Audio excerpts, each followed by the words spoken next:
Hello students, welcome to LRNR classes. আমি সোমা যশ। আজকে আমি তোমাদের ক্লাস 4-এর বাংলা বই থেকে 4 নম্বর যে কবিতাটা 4 নম্বর অধ্যায়ের যে কবিতাটা রয়েছে সেই 4 নম্বর অধ্যায়ের কবিতাটা নিয়ে আলোচনা শুরু করব। তো কবিতা আলোচনা শুরু করার আগে যথারীতি এই কবিতার যিনি কবি সেই কবিকে নিয়ে 2-4 কথা আমি তোমাদের সাথে আলোচনা করব। তো 4 নম্বর অধ্যায়ের কবিতাটার নাম কি সেটা আগে জেনে নিই। কবিতাটার নাম হচ্ছে বনভোজন, আর লিখেছেন কবি গোলাম মোস্তফা। এই গোলাম মোস্তফা জন্মগ্রহণ করেন 1887 সালে এবং তিনি মারা যান 1964 সালে। তাহলে এই গোলাম মোস্তফার জন্মসাল এবং মৃত্যুসাল এই দুটোই আমরা জেনে নিলাম। কি জন্মসাল 1887 আর মৃত্যুসাল হচ্ছে 1964। এই গোলাম মোস্তফা জন্মগ্রহণ করেছিলেন কোন জেলায়, কোথায় সেটা জানবো। অধুনা বাংলাদেশের অন্তর্গত ঝিনাইদহ জেলার মনোহরপুর গ্রামে এক সম্ভ্রান্ত উচ্চশিক্ষিত পরিবারে কবির জন্ম হয়। তাহলে অধুনা বাংলাদেশ মানে এখন যেটা বাংলাদেশ, সেই বাংলাদেশের অন্তর্গত ঝিনাইদহ জেলার মনোহরপুর নামক একটি গ্রামে যেখানে কবির জন্ম হয়, সেই পরিবারটা ছিল খুবই সম্ভ্রান্ত এবং উচ্চশিক্ষিত, অর্থাৎ পরিবারটার খুব মানমর্যাদা, সবাই লোক এক ডাকে চিনত এবং পরিবারের প্রতিটি ব্যক্তি ছিল খুবই উচ্চশিক্ষিত। সেই রকম পরিবারে কবি গোলাম মোস্তফার কিন্তু জন্মগ্রহণ হয়েছিল। বাংলা ও আরবি ভাষায় তার সমান দক্ষতা ছিল। ছাত্রাবস্থা থেকেই তিনি কবিতা লেখালেখি শুরু করেন।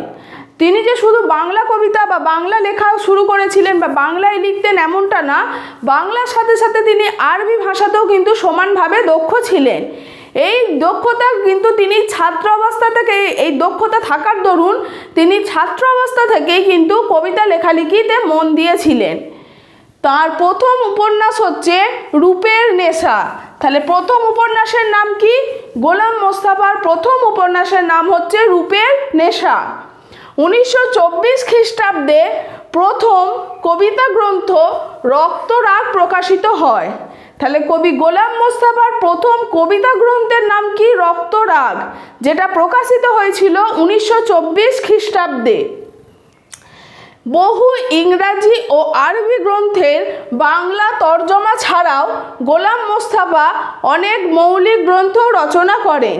তিনি যে ইংরাজি বা আরবি ভাষার যে গ্রন্থগুলো সেগুলো বাংলায় অনুবাদ করেছিলেন তা না, এছাড়াও তিনি নিজে স্বতন্ত্র অনেক মৌলিক গ্রন্থও কিন্তু রচনা করেছিলেন।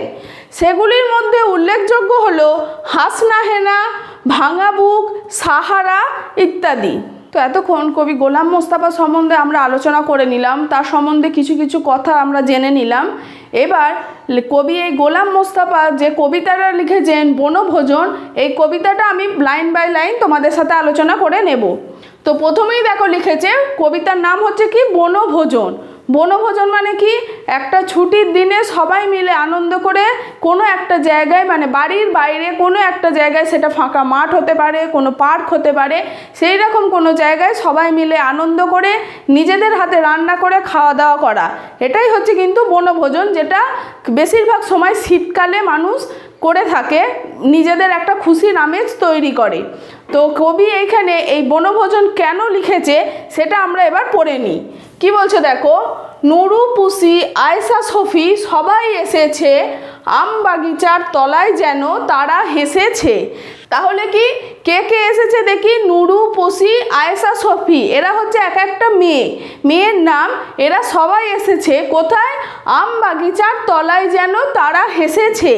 এই যে 4টে মেয়ে, এরা আম বাগিচা অর্থাৎ আম বাগানের তলায় এরা এসেছে এবং হাসাহাসি করছে। রাঁধুনিদের শখের রাঁধার পড়ে গেছে ধুম, বৈশাখ মাসের এই দুপুরে নাইকো কারো ঘুম। তাহলে কবি এখানে কোন মাসের কথা বলেছেন? কবি এখানে বলেছেন বৈশাখ মাস, অর্থাৎ বৈশাখ মাসে এই বনভোজনটা কিন্তু হচ্ছে। কোথায় হচ্ছে? আম বাগিচার তলায়, অর্থাৎ আম বাগানের তলায়। এই বৈশাখ মাস হচ্ছে কি? আমের সময়। এই সময় গাছে গাছে পাকা আম ঝোলে, আমের সময়ে যে এই 4টে মেয়ে কি করেছে? আম বাগানের তলায় এসে তারা বনভোজন শুরু করেছে। বাম্মা তাদের ঘুমিয়ে আছে এই সুবিধা পেয়ে বনভোজনে মিলেছে আজ দুষ্টু কটি মেয়ে। মানে তারা এসেছে দুপুর বেলায়, যখন সবাই বাড়িতে নিদ্রা যাচ্ছে, অর্থাৎ তাদের বাবা মা সবাই ঘুমোচ্ছে। এই সুযোগটা নিয়ে এই চারটে মেয়ে কি করেছে, আম বাগানের তলাতে এসে বনভোজনে মেতেছে। কেউ এনেছে আঁচল ভরে কুড়িয়ে আমের গুটি, নারকেলের মালার হাঁড়ি কেউ এনেছে দুটি। তাহলে বনভোজনে যেসব জিনিসপত্র কে কি এনেছে দেখো, প্রথমে বলেছে কেউ এনেছে আঁচল ভরে কুড়িয়ে আমের গুটি, অর্থাৎ আমের যে বীজ, সেই বীজগুলো কেউ কেউ কুড়িয়ে এনেছে। আর কি বলেছে, নারকেলের মালার হাঁড়ি কেউ এনেছে দুটি, অর্থাৎ কেউ হয়তো দুখানা নারকেলের মালা, যেগুলো নারকেলটা কোড়ার পর যে খোলটা পড়ে থাকে, সেই নারকেলের মালাটা কেউ এনেছে। কেউ এনেছে চোট পুজোতে কেনা রঙিন খুঁড়ি, কেউ এনেছে ছোট্ট বটি, কেউ এনেছে ছুরি। তাহলে চোট পুজো মানে কি, চৈত্র মাসে যে গাজনের পুজো হয়, শিবের যে পুজো, সেইটাই হচ্ছে চোট পুজো। তো এই চোট পুজোতে কেউ যখন হয়তো মেলা বসেছে, সেই মেলাতে হয়তো খুঁড়ি অর্থাৎ খুন্তি কিনেছে, সেই রঙিন খুন্তি হয়তো কেউ এনেছে। কেউ বা এনেছে ছোট্ট বটি, যেগুলো খেলার ছলে কাজে লাগে, কাটাকাটিতে কাজে লাগে। কেউ বা এনেছে ছুরি। বসে গেছে সবাই আজি বিপুল আয়োজনে, ব্যস্ত সবাই আজকে তাদের ভোজের নিমন্ত্রণে। মানে এই যে আজকে তাদের বনভোজন দুপুরবেলায়, বৈশাখ মাসের যে ভর দুপুর রোদের মধ্যে আমবাগানের তলায় তারা যে বনভোজনের আয়োজন করেছে, সেই আয়োজনে তারা আজকে সবাই খুব ব্যস্ত। কেন ব্যস্ত, যে তারা আজকে তাদের নিজেদের যে ভোজের নিমন্ত্রণ একে অপরকে করেছে, সেই নিমন্ত্রণের আয়োজন করতে তারা আজকে কিন্তু সবাই ব্যস্ত। কেউ বা বসে হলদি বাটে, কেউ বা রাঁধে ভাত, কেউ বা বলে দুধ তরি ছাই পুড়েও গেল হাত। তাহলে রান্না করার জন্য যেগুলো দরকার, সেটা হচ্ছে হলুদ, আবার ধরো কেউ ভাত রান্না করবে যেটা খাবে, সেই সব জিনিস করার জন্য কেউ হয়তো মিছিমিছি হলুদও বাটছে, কেউ আবার হয়তো তাদের ভাতও রাঁধতে চাপিয়ে দিয়েছে।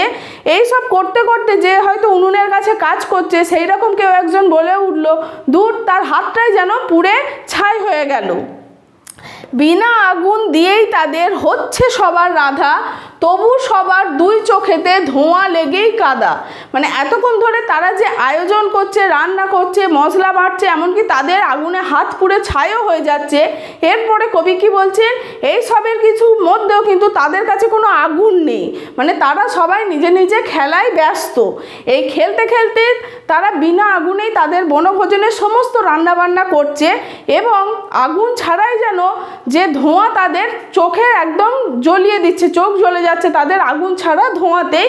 এটাই কবি মজার ছলে বলেছেন। কোরমা পোলাও কেউ বা রাঁধে, কেউ বা চাখে নুন, অকারণে বারে বারে হেসেই বা কেউ খুন। বলছে কেউ কেউ ভাত রাঁধছে, কেউ কেউ আবার কোরমা পোলাও রাঁধছে, এবং তাদের রান্নায় নুন ঠিকঠাক আছে কিনা এটাও হয়তো কেউ চেখে দেখছে।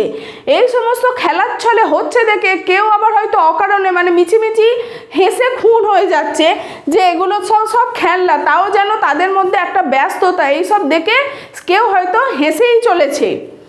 রান্না তাদের শেষ হলো যে গিন্নি হলো নুরু, এক লাইনে সবাই বসে করলো খাওয়া শুরু। তাহলে বললো যেই তাদের রান্না শেষ হয়ে গেল, গিন্নি হলো নুরু। গিন্নি কি, যিনি হচ্ছেন বাড়ির গিন্নি, যিনি সমস্ত কিছু পরিবারের দেখাশোনা করেন, রান্না বান্না করে সবাইকে নিজের হাতে খাওয়ান, এই সমস্ত যিনি করেন তিনি হচ্ছেন পরিবারের গিন্নি, যিনি হচ্ছে মেয়েদের মধ্যে পরিবারের প্রধান। তো সেই গিন্নিটা কে হয়েছিল, নুরু। তার মানে এই যে চারটে মেয়ে, নুরু, পুসি, আয়েশা, সফি, এই চারটে মেয়ের মধ্যে গিন্নি হয়েছিল কে, নুরু, যে সমস্ত বনভোজনে খাওয়ানোর দায়িত্ব, রান্নার দায়িত্ব সমস্তটা তার হাতের মধ্যে ছিল। এই যে গিন্নি হয়েছিল নুরু, সে তখন কি করলো, এক লাইনে বসিয়ে সবাইকে খাওয়াতে শুরু করলো। এরপর কি বলছে, ধুলো বালির কোরমা পোলাও আর সে কাদার পিঠে, মিছি মিছি খেয়ে সবাই বললে বেজায় মিঠে। অর্থাৎ তারা যে এতক্ষণ ধরে রান্না করছিল, কি দিয়ে রান্না করছিল, ধুলো বালি দিয়ে। এছাড়াও তারা কাদার পিঠে করেছিল, মানে ধুলোকে জল দিয়ে মেখে তারা পিঠে রাখার দিয়েছিল, যেটাকে তারা পিঠে বলে ভেবেছিল মিছিমিছি। এই খাবারগুলো খেয়েও কিন্তু সবাই মিছিমিছি খেলেও সবাই কিন্তু আনন্দ করে বলেছিল খুব সুন্দর খেতে হয়েছে, অর্থাৎ বেজায় মিঠে খেতে হয়েছে। এমন সময় হঠাৎ আমি পড়েছি যেই এসে, পালিয়ে গেল দুষ্টুরা সব খিলখিলিয়ে হেসে। অর্থাৎ কি, তারা যখন এই 4টে মেয়ে যখন বনভোজন করছে ভর দুপুরবেলায় একা একা, অর্থাৎ তাদের বাপ মাকে লুকিয়ে, তাদের বাপ মায়েরা যখন ঘুমোচ্ছে সেই অবস্থায় তারা যখন বাগানে এসেছে চুপি চুপি, যাতে কেউ দেখতে না পায়, সেই রকম অবস্থাতে কি হয়েছে, এমন সময় হঠাৎ কি করেছেন, কবি এসে পড়েছেন। আমি অর্থাৎ এখানে কবি নিজেকে বুঝিয়েছেন যে কবি গোলাম মোস্তফা তিনি চলে এসেছেন, এবং তাকে দেখে সেই সব যে দুষ্টুরা ছিলেন, মানে 4টে মেয়ে যে দুষ্টুমি করছিল, অর্থাৎ তারা খেলা করছিল দুপুরবেলায় না ঘুমিয়ে, তো সেই দুষ্টুরা সবাই খিলখিলিয়ে হেসে পালিয়ে গেল। তারা যেন কবিকে দেখে ভয় পেয়ে গেল, যে তাদের খেলার ভঙ্গ করে তারা খিলখিলিয়ে হেসে সবাই মিলে পালিয়ে গিয়েছিল। তো এটাই হচ্ছে আজকের এই বনভোজন কবিতা, যেটা তোমাদের সাথে আমি আলোচনা করে দিলাম। এই বনভোজন কবিতাটা খুবই মজার, কেননা বনভোজন কি তোমাদের আমি বললাম। তো এই বাচ্চা বাচ্চা ছেলে মেয়েদের বনভোজনে গিয়ে কিরম আনন্দ, এই সমস্ত যদি তোমরা কোথাও বনভোজনে গিয়ে থাকো, সেগুলো তোমরা সবাই আমাকে কমেন্টে অবশ্যই জানাতে পারো। তো এই বনভোজন কবিতা থেকে তোমাদের যদি কিছু বুঝতে অসুবিধা থাকে, তোমরা সেগুলো আমাকে কমেন্ট বক্সে জানিও, আমি অবশ্যই চেষ্টা করব সেই অসুবিধাগুলো দূর করার। আজকে এই বনভোজন কবিতাটা এখানেই শেষ হলো।